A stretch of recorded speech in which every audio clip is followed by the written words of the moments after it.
Dave Bautista en tueur à gages accompagné de Sofia Boutella et Ben Kingsley? Où est-ce que je signe?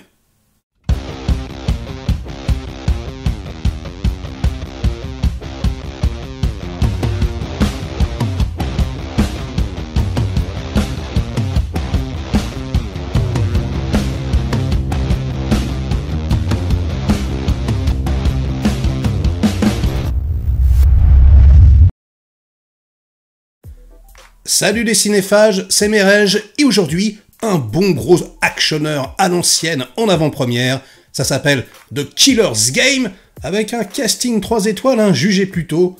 Dave Bautista dans le rôle principal, ce qui n'arrive pas très souvent. En général, il a des seconds rôles, et quand il a le premier rôle, c'est plutôt des direct-to-DVD. Il y a Sofia Boutella, par exemple, Ben Kingsley, et tout un tas d'autres seconds couteaux, hein, vous allez les reconnaître à chaque fois.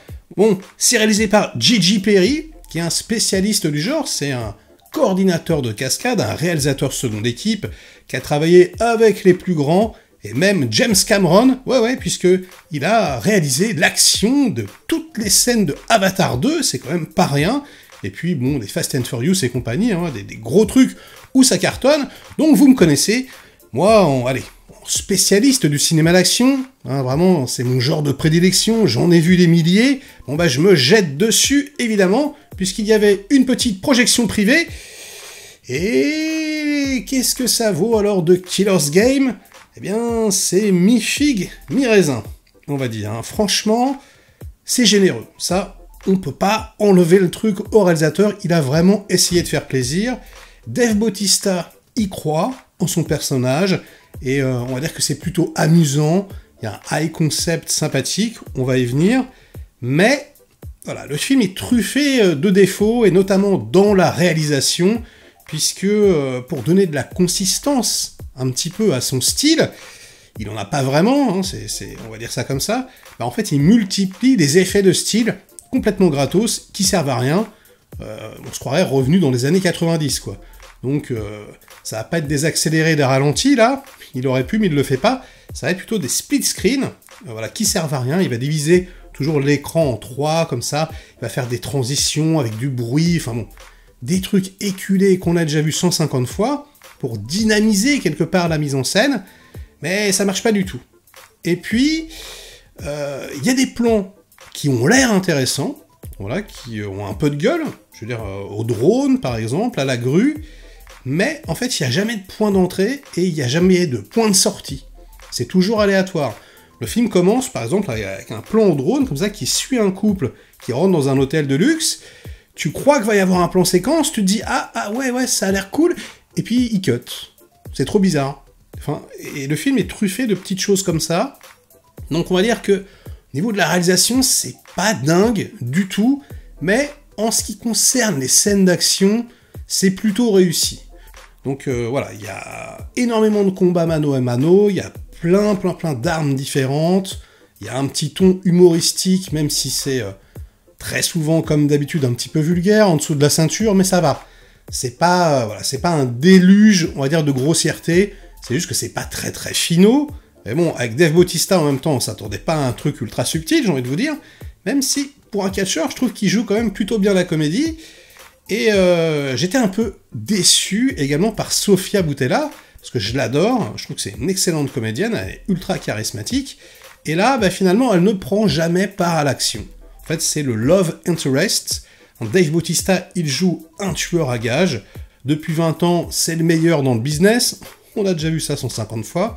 Donc voilà, il y a des petits flashbacks de ce qu'il fait, des missions qu'il exécute, soit au corps à corps, soit avec un sniper, etc.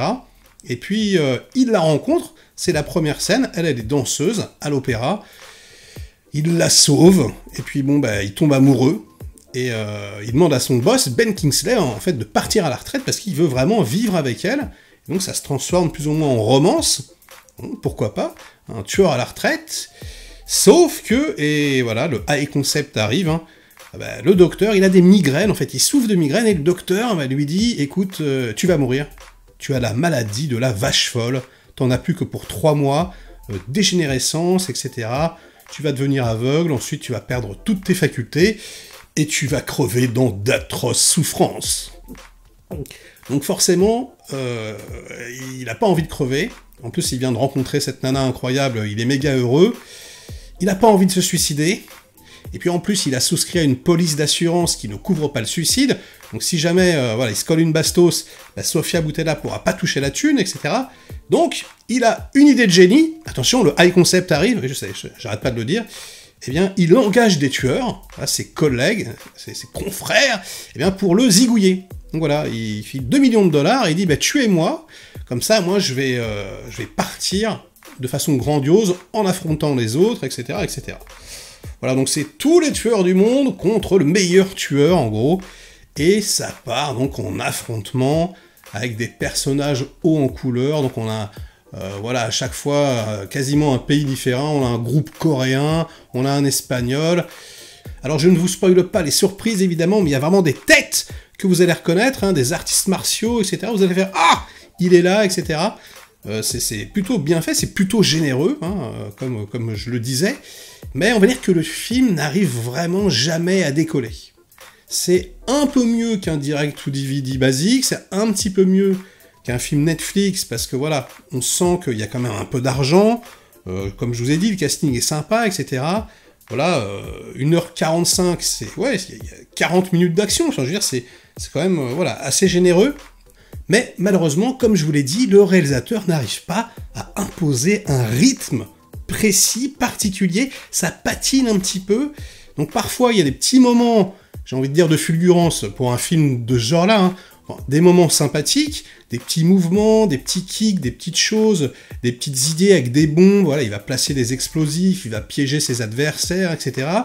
Et puis à d'autres moments, ça ronfle un peu, on a l'impression d'avoir déjà vu les péripéties 150 fois, donc ouais, j'ai pas détesté, si vous voulez, mais bon, j'ai pas aimé non plus, hein. C'est vraiment un film très moyen, qui restera pas dans les annales, très franchement.